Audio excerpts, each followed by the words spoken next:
Now, when I flew over to England to speak to Rick Wright of Pink Floyd, obviously the main thing on my mind was to try and coax Rick into revealing something about the next Pink Floyd album, which of course is more than an album, it's a total project. My results weren't altogether fruitless, but on the other hand, he didn't exactly reveal exactly what Pink Floyd were into, as you will hear.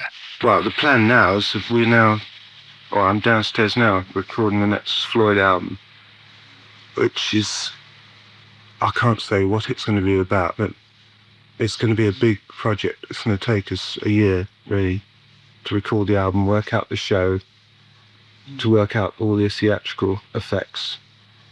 And we're doing a film as well. I mean, a feature film based around the music of the album.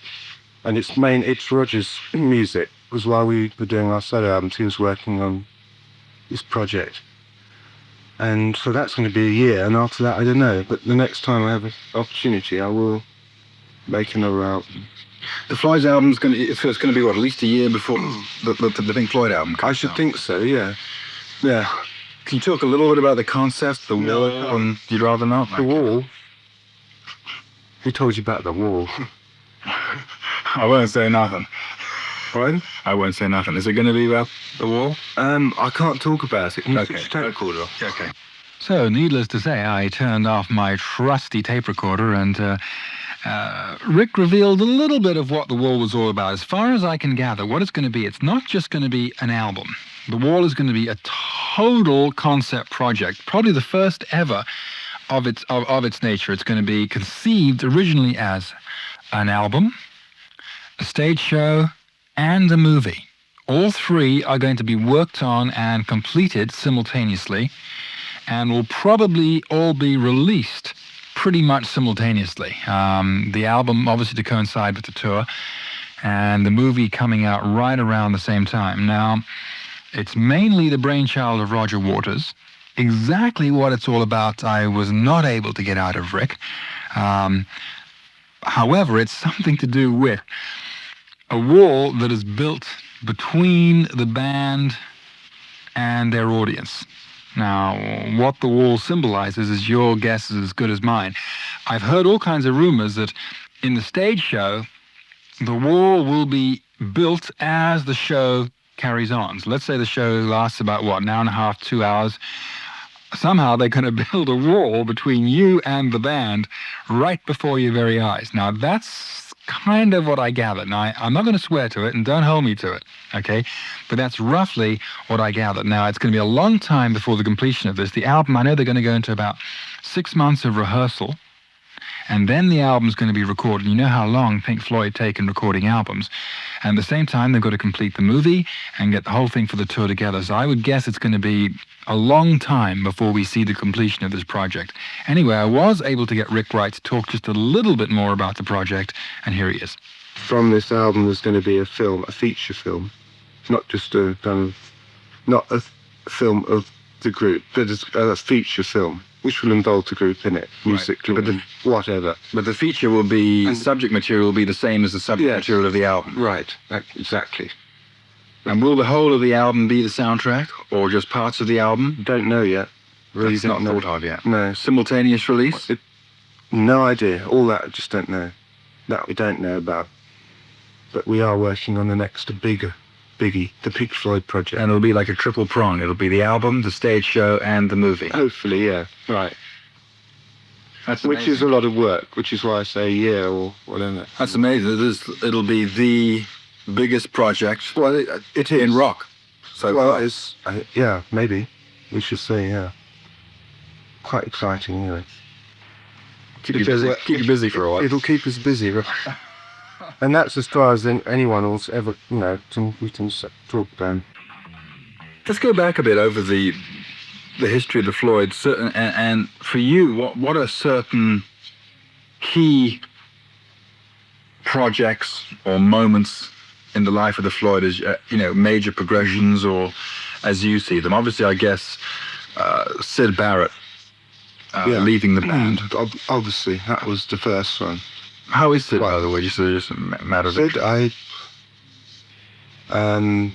I don't know. Well, I mean, I do know. It was probably like he was for the last 7 years. I mean, it's very sad. He's just, what can I say? I mean, he's very weird, and I haven't seen him for years. The last time I saw him was when we did Wish You Were Here, and he just turned up, and he's now sort of 16 stone. He's shaved all his hair off. I mean, he's mentally ill, if you like, but not dangerous. So Yeah. no one. It's the kind of mental illness where if you're not a danger, you don't have to commit. You don't have to be committed. So he's not a danger to society. So he's I don't know what he's like. No one knows what he's like in his head because he doesn't talk. See, and he's a very strange person. It's very sad. Yeah. Very sad. I mean, he can't relate to anyone. He can't relate to other people or anything. He's not a vegetable. His brain's ticking away. But just somewhere else completely.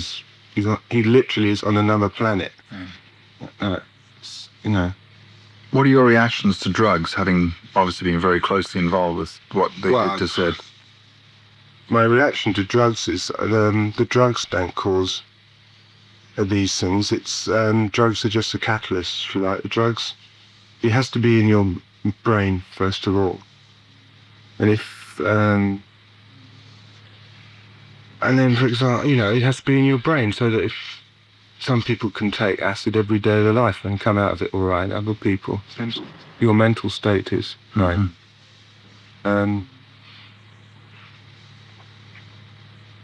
The sad thing about Syd was, I mean, everyone asked about this, was it acid that did it to him? And I don't know, because I know he took a whole lot at this period of time.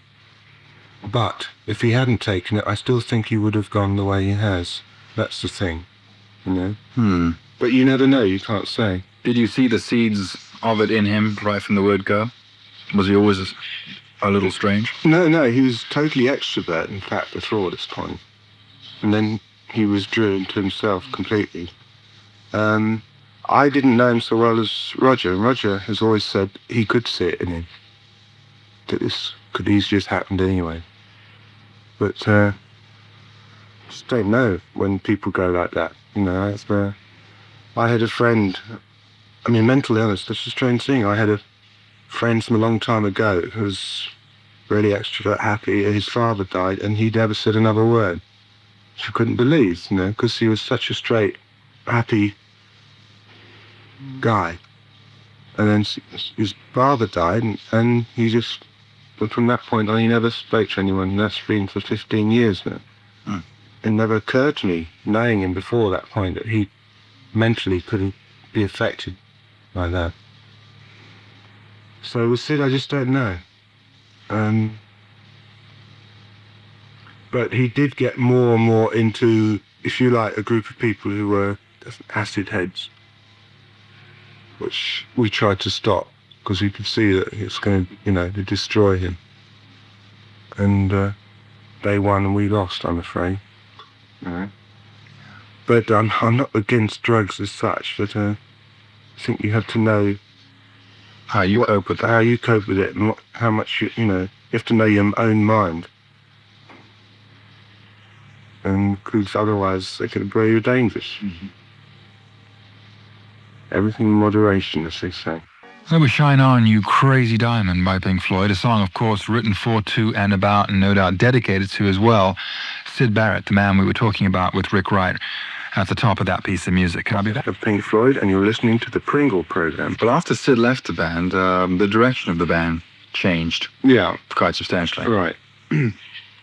Yeah, I mean, that was the biggest change, because Syd wrote all the songs, and they're wonderful songs, but I think the first track that changed was maybe Sauce Full of Secrets. Was the first track, which was kind of a departure from Syd's songs, and more of a group thing of writing.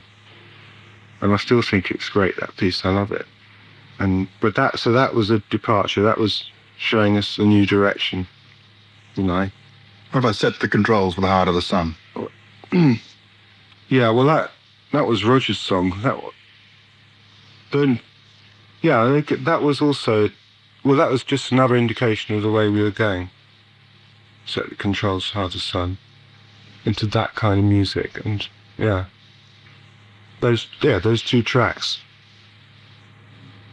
and they came from the fact that no longer did we have Syd to write songs. And I think, although I think Syd's song's terrific, I'm really glad that we went that way. You know, and it was music that more interested me, because although I liked Syd's songs, it wasn't the kind of music I really wanted to play. No, it was as a keyboard player, it was okay, it's fine to, but Saucer Full of Secrets was the first piece of music on the Floyd album I really liked. Although I liked his songs, I'm not saying I didn't. No, but he was really sort of avant-garde pop as opposed to classical. I mean, your music has a lot of... When you put terminology in it, yes, yeah. Right. Certainly we started doing things that no one had ever done before, you know, when we started doing things like exploring space, texture. And textures and things like that. Whereas before that, although it was still based on the old format of songs. When was the next real event in the development of the Floyd? We did various experiments like Atom Heart Mother, Gummer. I mean, everything slightly changed, but I guess it has to be Dark Side of the Moon. Let's have a word about Atom Heart Mother. Yeah. What was the concept of that? That was just wanting to play with other, you know, putting on a brass and choir. It was leading into not just doing songs on an album, but having one piece, 20 minutes long. Then, but that's all it was for me. I don't think it was the most successful record, actually. But again, it was a departure, because then we started doing 20-minute pieces rather than a collection of songs, which was all building up, I think, if you like, to Dark Side of the Moon, which was a concept thing. Atom Heart Mother, was that kind of a group writing effort? Atom Heart Mother was group writing, yeah. We all wrote that together. And then the other side was individual pieces. Right. Great. Got that together. What about... I don't think it's a very... We're talking about points in career. To me, it's not a important thing, only in terms that we did use other musicians for the first time, like the brass and the choir, but also it was length, actually writing a 20-minute piece rather than collection of individual songs.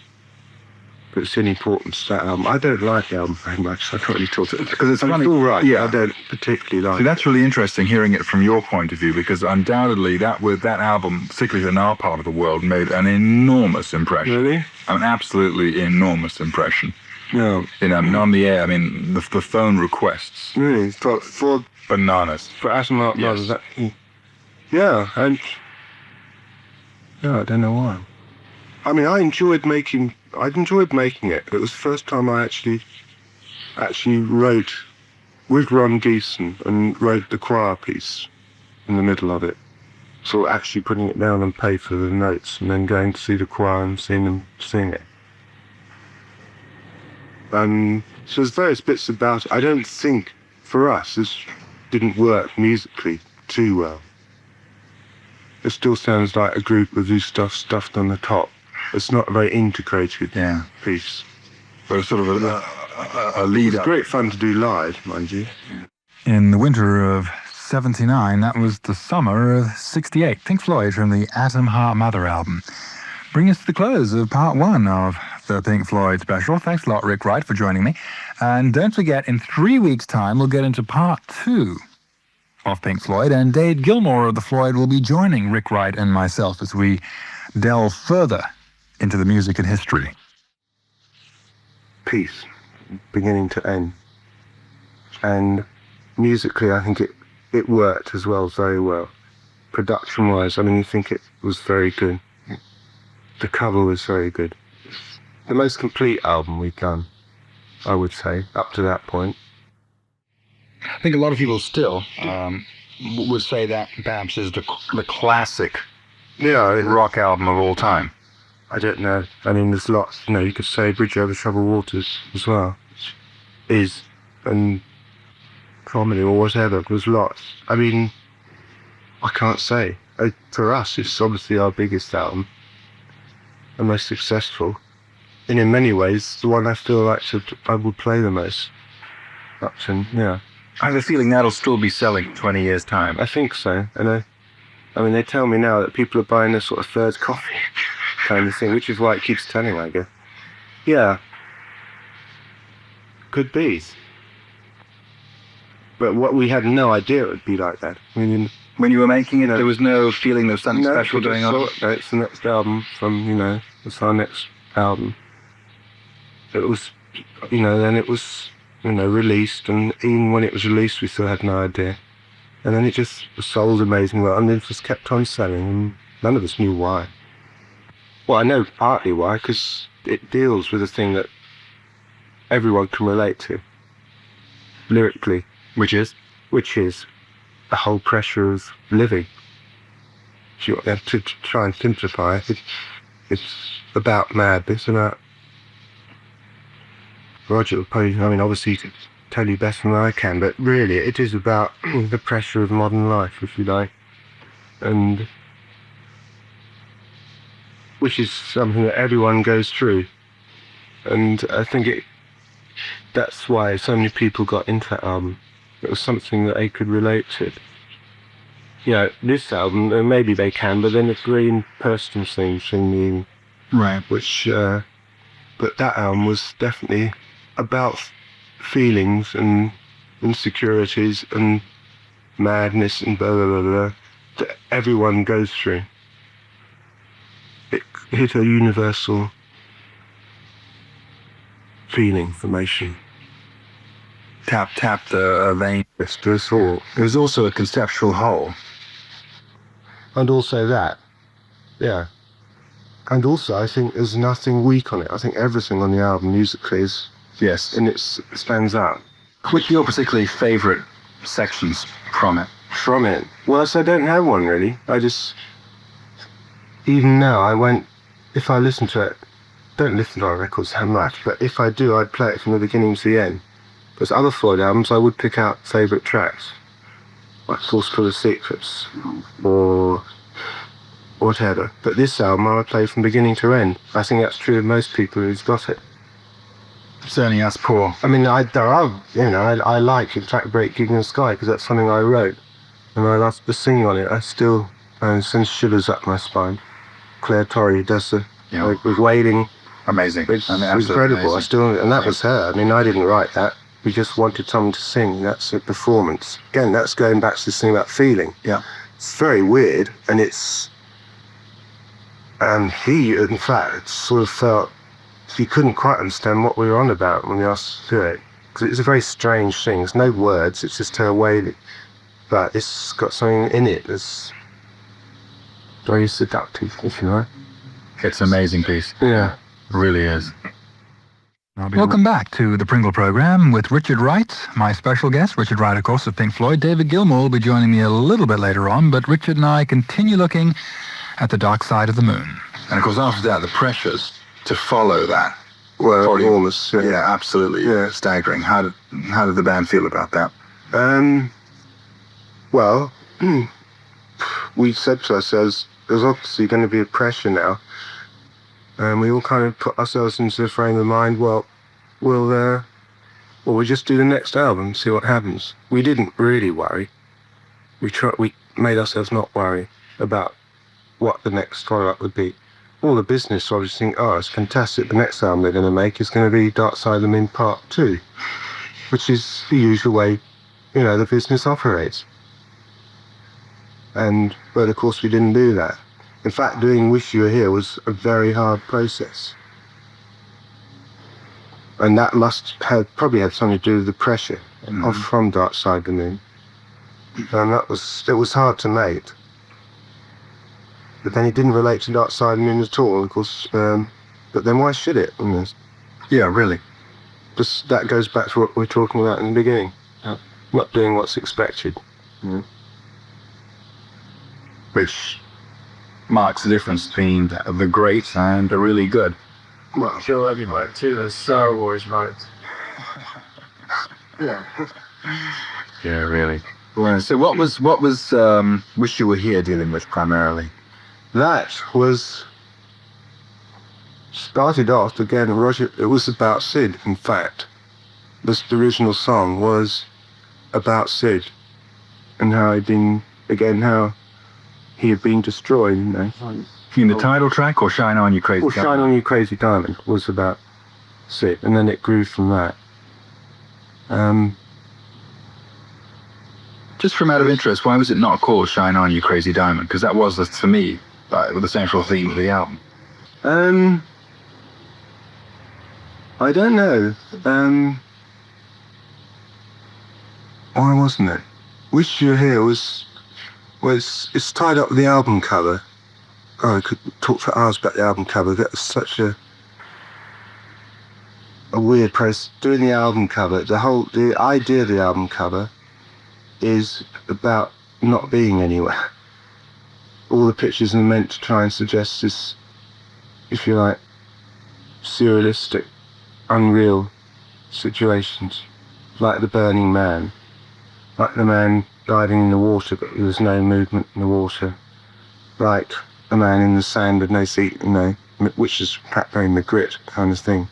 And Wish You Were Here was like sort of a play on this fact of not wishing you were here. It's very complicated. Can't explain. You'd have to speak to Storm about that, because the Storm is the one who did the album cover. And while we were making the record,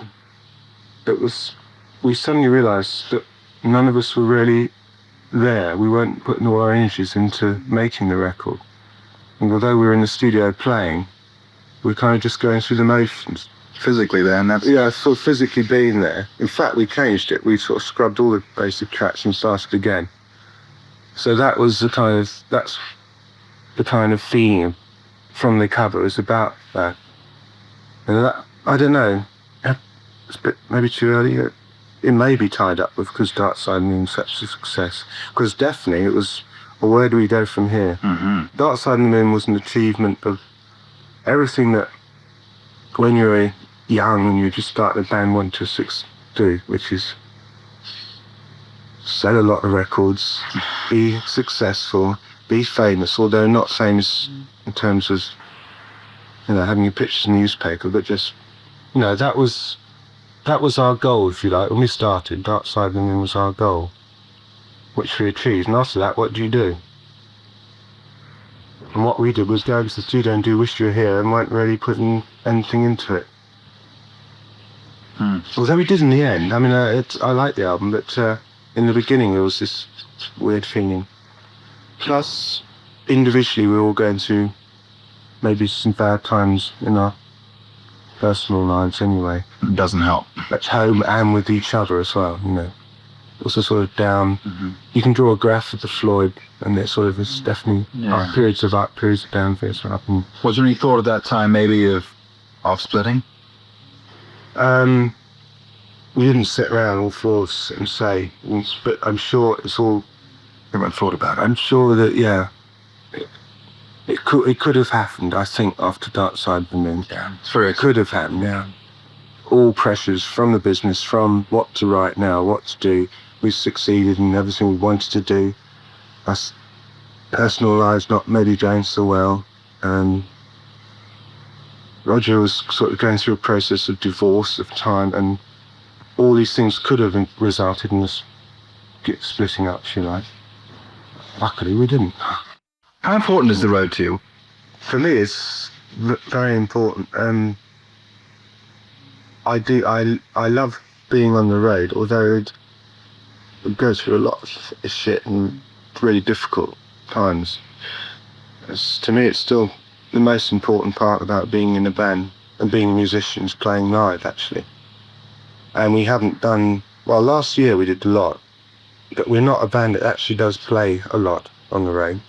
But I still find it the most satisfying thing, because it's instant.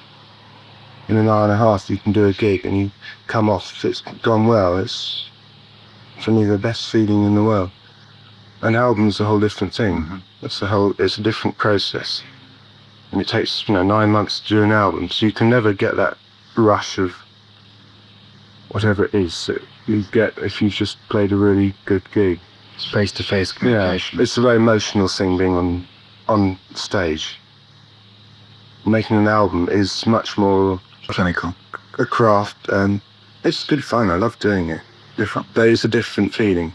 But that instant emotions that hit you when you're on the stage is the most exciting and satisfying thing. Welcome back to the Pringle program as we're getting towards the end of our Pink Floyd special.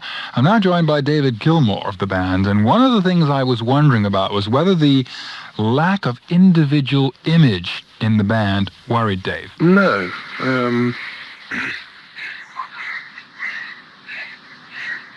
It's because we want to keep our individual selves very much private and to ourselves so that we can live fairly normal lives, that it's like that, I think. And that's the way we want it to be. I wouldn't swap that. I just don't like the loss of privacy. That's the only thing I really object to. And I don't want to become a personality that gets recognised absolutely everywhere. So I can't walk around the streets and do all the sort of things that I do. And I wondered if that perhaps might inhibit him creatively. I imagine so. In the end, I'm sure it would, yes. I think that sort of cloistered life where you become... You have to build a wall around yourself then. You have to have a wall of people who you know to protect you, and you can't ever get into... can't ever really be out in public in the normal way. At a time when nearly all of Britain's major rock stars live outside of England because of tax reasons, it was interesting to hear why Dave Gilmour decided to live in England. Well, this is where I live. I don't want to move out and live anywhere else. And it's a form of imprisonment. You're selling your freedom. I mean, if you become a tax exile, you're not allowed back here for the period, or you're only allowed a certain amount a year, and you're not allowed to do all sorts of things. It's not what I like. I mean, I'm not any keener on paying the tax than anyone else is. Well, not that amount anyway, so I have made a concession towards it in going abroad to make this record, because that will make the tax burden a little bit lighter. But it'll still be quite a high rate anyway, but it's just not worth selling. I mean, my freedom isn't for sale like that. In light of the status of Pink Floyd in international circles, I was wondering whether or not it bothered Dave Gilmour that in a lot of these, instrumental polls that you see, that he didn't appear higher up as a major guitar player. No, that's never worried me greatly. I never really expected to. I mean, I don't think of myself as just a guitar player. I think of music always in a much broader framework than that. And I mean, I wouldn't grumble if I did, but I don't really see that any of the guitar playing that I've done over the years is the sort of thing that gets you into that sort of a poll, so it's never concerned me. In light of David Gilmour's own solo album, and indeed Richard Wright's own solo album, I was wondering what the future held. Perhaps maybe if David was going to get involved with more production. No, not really. I have done some production work in the past, as you know. But it's not something... It's quite fun, but it's not something I really want to get terribly involved in. I do want to make another record sometime, though. Another solo one. That's all in the future. That's here's a sideline to Pink Floyd. It doesn't mean there's any discontentment with working within the Pink Floyd. It's just nice to broaden out a little bit when one doesn't have the pressure of having to work full time on the Pink Floyd. And Awesome M from the Dark Side of the Moon brings us to the conclusion of part 2 of the Pink Floyd special. Just want to thank David Gilmour and Richard Wright for being my guests. And if in case you missed part 1, let me go over again that the current project that the band is working on is something called The Wall. And it's going to be a triple extravaganza. Not only is there going to be an album, but it is also going to be a feature-length movie and a stage show. And exactly what The Wall is all about, we'll just have to wait and see. A long time, unfortunately, too. I have a feeling this project is going to take probably the best part of a year to bring to fruition. However, I'm sure when it does arrive, it's going to be well worth the wait. Be back.